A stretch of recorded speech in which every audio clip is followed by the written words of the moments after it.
9. Eddie tucked his declaration card and passport in his breast pocket. The steel wire was now turning steadily around his guts, sinking in deeper and deeper, making his nose spark and sizzle.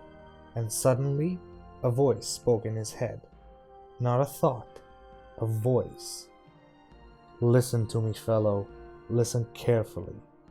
And if you would remain safe, let your face show nothing which might further rouse the suspicion of those army women. God knows they're suspicious enough already." Eddie first thought he was still wearing the airline earphones and picking up some weird transmission from the cockpit. But the airline headphones had been picked up 5 minutes ago. His second thought was that someone was standing beside him and talking. He almost snapped his head to look left, but that was absurd. Like it or not, the raw truth was that his voice had come from inside his head.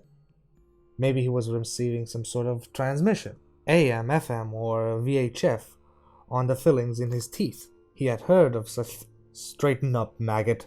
They're suspicious enough without you looking as if you're gone crazy."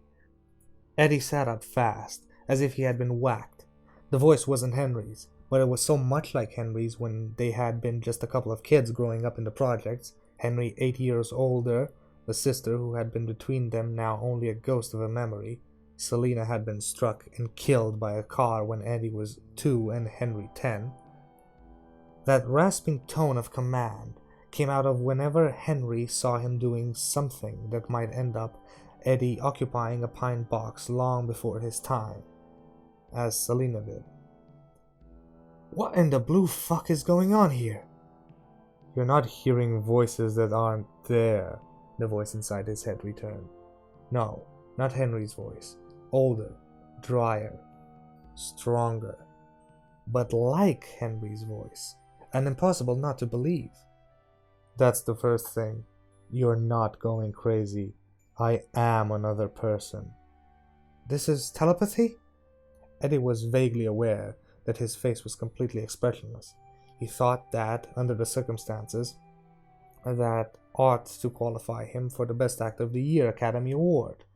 He looked out the window and saw the plane closing in on the Delta section of Kennedy's International Rivals building. "I don't know that word, but I know that those army women know you are carrying." There was a pause, a feeling, odder beyond telling, of phantom fingers rummaging through his brain as if were living creature card catalog. "Heroin or cocaine, I can't tell which except it must be cocaine because you're carrying the one you don't take to buy the one you do." "What army woman?" Eddie murmured in a low voice. He was completely unaware that he was speaking aloud. "What in the hell are you talking about?" That feeling of being slapped once more, so real he felt it in his head ring with it. "Shut your mouth, you damn jackass." All right, Christ." Now, that feeling of rummaging fingers again. "Army stewardesses," the alien voice replied. "Do you understand me? I have no time to con your every thought, prisoner." "What did you—" Eddie began, then shut his mouth. "What did you call me?" "Never mind. Just listen. Time is very, very short. They know. The army stewardess know you have this cocaine." "How could they? That's ridiculous." "I don't know how they came by their knowledge, and it doesn't matter. One of them told the drivers. The drivers will tell whatever priests perform the ceremony, this clearing of customs." The language of the voice in his head was arcane, the terms so off-kilter they were almost cute, but the message came through loud and clear. Although his face remained expressionless, Eddie's teeth came together with a painful click, and he drew a lot of little hiss through them. The voice was saying the game was over. He hadn't even gotten off the plane and the game was already over. But this wasn't real. No way this could be real. It was just in his mind, doing a paranoid little jig at the last minute, that was all. He would ignore it. Just ignore it, and it would go away. "You will not ignore it, or you will go to jail and you will die," the voice roared. "Who in the name of God are you?" Eddie asked reluctantly. Fearful, and inside his head he heard someone or something let out a deep and gusty sigh of relief. 10. He believes, the gunslinger thought. Thank all the gods that are or ever were, he believes. 11. The plane stopped. The fastened seatbelts light went out. Jetway rolled forward and bumped against the forward port door with a gentle thump. They had arrived. 12. There is a place where you can put it a while you perform the clearing of customs, the voice said. A safe place. Then, when you are away, you can get it again and take it to this man, Balazar. People were standing up now, getting their things out of the overhead bins and trying to deal with the coats which were, according to the cockpit announcement, too warm to wear. Get your bag, get your jacket, then go into the privy again. Oh, bathroom, head. If they think I've got dope, they'll think I'm trying to dump it. But Eddie understood that part didn't matter. They wouldn't exactly break the door down, because that might scare passengers. And they'd know you couldn't flush 2 pounds of coke down an airline toilet and leave no trace. Not unless the voice was really telling the truth. That there was someplace safe. But how could there be? Never mind, damn you. Move! Eddie moved. Because he had finally come alive to this situation. He was not seeing all Roland, with his many years and his training of mingled torture and precision could see, but he could see the faces of all the stews, the real faces, the ones behind the smiles and the helpful passing of garment bags and cartoons stood in the forward closet. He could see the way their eyes flickered to him, whiplash quick, again and again. He got his bag, he got his jacket. The door to the jetway had been opened, and the people were already moving up the aisle. The door to the cockpit was open, and here was the captain, also smiling, but also looking at the passengers in first class who were still getting their things together, spotting him, no, targeting him, and then looking away again, nodding to someone, tussling the younger's head. He was cold now. Not cold turkey, just cold. He didn't need the voice in his head to make him cold. Cold, sometimes that was okay. You just had to be careful. You didn't get so cold, you froze. Eddie moved forward, reached the point where a left turn would take him into the jetway, and then suddenly put his hand to his mouth. I don't feel so well, he murmured. Excuse me. He moved the door to the cockpit, which slightly blocked the door to the first class head, and opened the bathroom door on the right. I'm afraid you're gonna have to exit the plane, the pilot said sharply, as Eddie opened the bathroom door. I believe I'm going to vomit and I don't want to do it on your shoes, Eddie said. Or mine either. A second later, he was with the door locked. The captain was saying something. Eddie couldn't make it out, didn't want to make it out. The important thing was that it was just talk, not yelling. He had been right. No one was going to start yelling with maybe 250 passengers still waiting to deplane from the single forward door. He was in, he was temporarily safe. But what good was it going to do him? If you're there, he thought, you better do something very quick, whoever you are. For a terrible moment, there was nothing at all. There was a short moment, but in any deed's head it seemed to stretch almost forever, like the Bonomo Turkish taffy Henry had sometimes bought him in the summer when they were kids. If he were bad, Henry beat the shit out of him. If he were good, Henry bought him Turkish taffy. That was the way Henry handled his heightened responsibility during the summer vacation. God, oh Christ, I imagined it all. Oh Jesus, how crazy could I have been? Get ready, a grim voice said. I can't do it alone. I can come forward, but I can't make you come through. You have to do it with me. Turn around. Eddie was suddenly seeing through 2 pairs of eyes, feeling with 2 sets of nerves. But not all the nerves of this other person were here. Parts of the others were gone, freshly gone, screaming with pain. sensing with 10 senses, thinking with 2 brains, his blood beating with 2 hearts. He turned around. There was a hole in the side of the bathroom, a hole that looked like a doorway. Through it, he could see a gray, grainy beach and waves the color of an old athletic socks breaking upon it. He could hear waves. He could smell salt, a smell as bitter as tears in his nose. Go through. Someone was thumping on the door to the bathroom, telling him to come out, that he must deplane at once. Go through, damn you! Eddie, moaning, stepped towards the doorway, stumbled, and fell into another world. 13. He got slowly to his feet, aware that he had cut his right palm on the edge of a shell. He looked stupidly at the blood welling across his lifeline, then saw another man rising slowly to his feet on his right. Eddie recoiled, his feelings of disorientation and dreamy dislocation suddenly supplanted by sharp terror. This man was dead and didn't know it. His face was gaunt, the skin stretched over the bones of his face like strips of cloth, wound around slim angles of metal almost to the point where the cloth must tear itself open.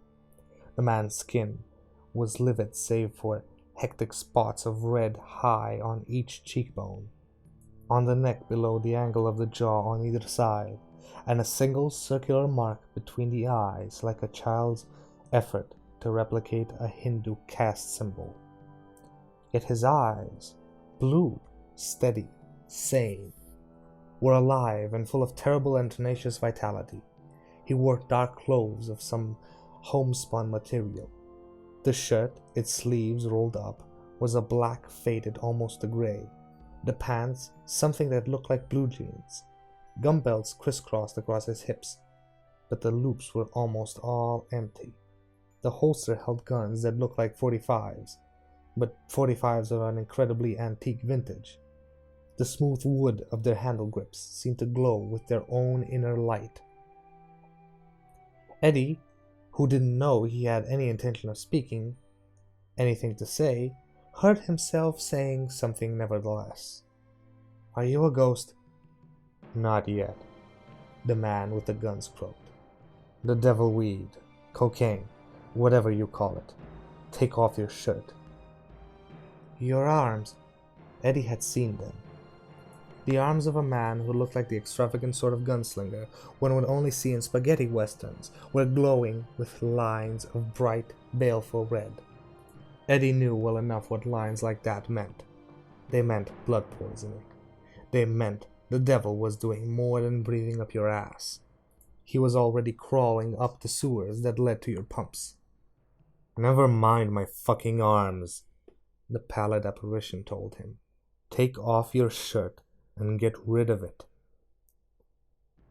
He heard waves. He heard the lonely hoot of wind that knew no obstruction.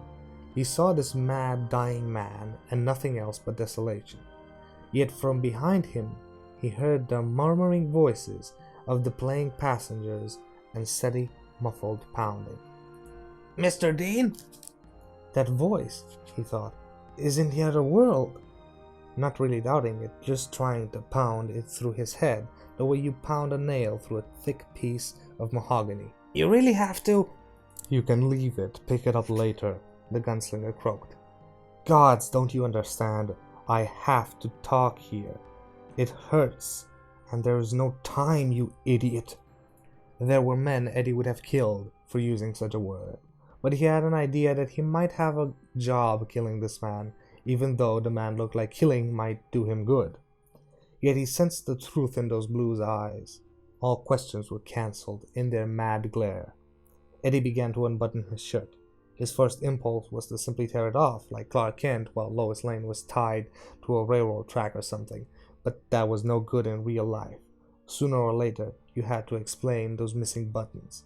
So, he slipped them through the loops, while the pounding behind him went on. He yanked the shirt out of his jeans, pulled it off, and dropped it, revealing the strapping tape across his chest. He looked like a man in the last stages of recovery from badly fractured ribs. He snapped a glance behind him and saw an open door.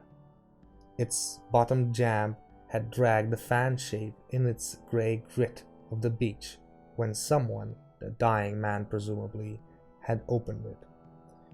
Through the doorway he saw the first-class head, the basin, the mirror, and in it his own desperate face, black hair spilled across his brow and over his hazel eyes. In the background he saw the Gunslinger, on the beach, and soaring seabirds that screeched and squalled over God knows what. He pawed at the tape, wondering how to start, how to find a loose end, and a dazed sort of hopelessness settled over him. This was the way a deer or a rabbit must feel when it got halfway across country road and turned its head, only to be fixated by the oncoming glare of headlights. It had taken William Wilson, the man whose name Poe had made famous, 20 minutes to strap him up. They would have the door to the first-class bathroom open in 5, 7 at most. "I can't get this shit off," he told the swaying man in front of him. "I don't know who are you or where am I, but I'm telling you there's too much tape and too little time." 14. Deere, the co-pilot, suggested Captain MacDonald ought to lay off pounding on the door when MacDonald, in his frustration at 3A's lack of response, began to do so. "Where's he gonna go?" Deere asked. "What's he gonna do? Flush himself down the John? He's too big." "But if he's carrying," MacDonald began. Deere, who had himself used cocaine on more than a few occasions, said, "If he's carrying heavy. He can't get rid of it." "Turn off the water," MacDonald snapped suddenly. "Already have," the navigator, who had also tutored more than his flute on occasion, said. "But I don't think it matters. You can't dissolve what goes into the holding tanks, but you can't make it not there." They were clustered around the bathroom door, with its "occupied" sign glowing drearily, all of them speaking in low tones. "The DEA guys drain it, draw off a sample, and the guy's hung." "He could always say someone came in before him and dumped it," MacDonald replied. His voice was graining a raw edge. He didn't want to be talking about this. He wanted to be doing something about it, even though he was acutely aware that the geese were still filling her out, many looking with more than ordinary curiosity at the flight deck crew and stewardesses gathered around the bathroom door. For their part, the crew were actually aware that an act that was, well, overly overt, could provoke the terrorist boogeyman that not only lurked in the back of every air traveler's mind. MacDonald knew his navigator and flight engineer were right. He knew that the stuff was apt to be in plastic bags with the scuzzball's prints on them, and yet he felt alarm bells going off in his mind. Something was not right about this. Something inside of him kept screaming, "Fast one," as if the fellow in 3A were a riverboat gambler with palmed aces who was all ready to play. "He's not trying to flush the John," Susie Douglas said. "He's not even trying to run the basin faucets. We'd hear them sucking air if he was. I hear something, but—" "Leave," MacDonald said curtly. His eyes flicked to Jane Dorning. "You two. We'll take care of this." Jake turned to go, cheeks burning. Susie said quietly, "Jane bird-dogged him, and I spotted the bulges under his shirt. I think we'll stay, Captain MacDonald. If you want to bring charges of insubordination, you can, but I want you to remember that you may be wrapping the hell out of what could be a really big DEA bust." Their eyes locked, a flint a sparking of steel. Susie said, "I've flown with you 70, 80 times maybe, Mac. I'm trying to be your friend." MacDonald looked at her a moment longer, then nodded. "Stay then, but I want both of you back a step towards the cockpit." He stood on his toes, looked back, and saw the end of the line now just emerging for the tourist class into business. 2 minutes, maybe 3. He turned to the gate agent at the mouth of the hatch, who was watching them closely. He must have sensed some sort of problem because he had unholstered his walkie-talkie and was holding it in his hand. "Tell him I want customs agents here. MacDonald said quietly to the navigator. 3 or 4, armed. Now. The navigator made his way through the line of passengers, excusing himself with an easy grin, and spoke quietly to the gate agent, who raised his walkie-talkie to his mouth and spoke quietly into it. MacDonald, who had never put anything stronger than aspirin into his system in his entire life, and that only rarely, turned to Deary.